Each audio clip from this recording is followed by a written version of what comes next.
Boxing update mga tol, matapos ma-knockout si Romero Duno kahapon, sinabi nga po ni Romero na magre-retiro na ito sa boxing. Ginawa naman daw lahat ni Romero ang kanyang makakaya, talagang naganda ng todo ngayong laban niya. Hindi raw katulad noong nakarang laban niya kay Antonio Moran. Medyo nagka-problema daw ng konti sa training. Pero ngayon mga tol, naganda ng todo si Romero Duno, pero ganun pa rin, natalo pa rin siya via knockout. Gusto pa raw sana ng utak niya pero hindi na kaya ng katawan, kaya tuluyan na itong magretiro. Nagpapasalamat din si Romero Duno sa mga sumusuporta sa kanya. Hindi na raw tulad ng dati ang kanyang galawan at talaga namang malaki na ang nagbago. Kaya hindi na raw magdalawang isip ngayon si Romero Duno na iwanan na ang boxing. Sinabi na raw agad ni Romero Duno na itong huling laban niya ang test kung gusto pa niya magpatuloy o magretiro na. Kung panalo sana si Romero Duno dyan mga tol, baka hindi pa siya magretiro. Pero natalo siya via TKO, kaya ito na ang sinyales. Bata pa lang si Romero Duno mga tol, may edad na 28. Yung kanyang edad ng boksingero, kalakasan pa sa boxing. Pero sinabi ni Romero Duno dito mga tol na wala na raw sa kanyang prime.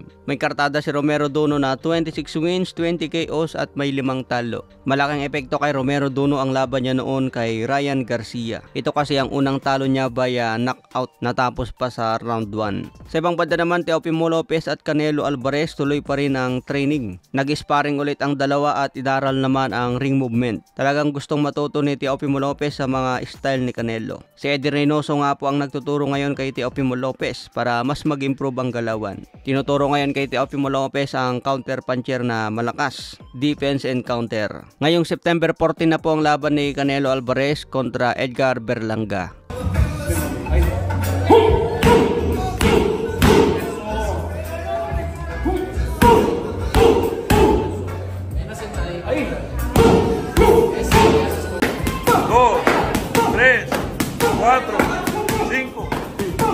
Abangan din natin ang laban ni Naoya Inoue ngayong September 3 kontra TJ Doheny sa Japan. Magandang bakbakan nga po ang abangan natin ngayon, lalo na sa undercard ni Canelo Alvarez. Lalaban dyan si Danny Garcia, Stephen Fulton, Rolando Romero at si Caleb Plant. Samantala laban naman ni Cuadro Alas Casimero ngayong October 13. Todo ensayo na ngayon si Casimero at handa ng patulugin si Saul Sanchez.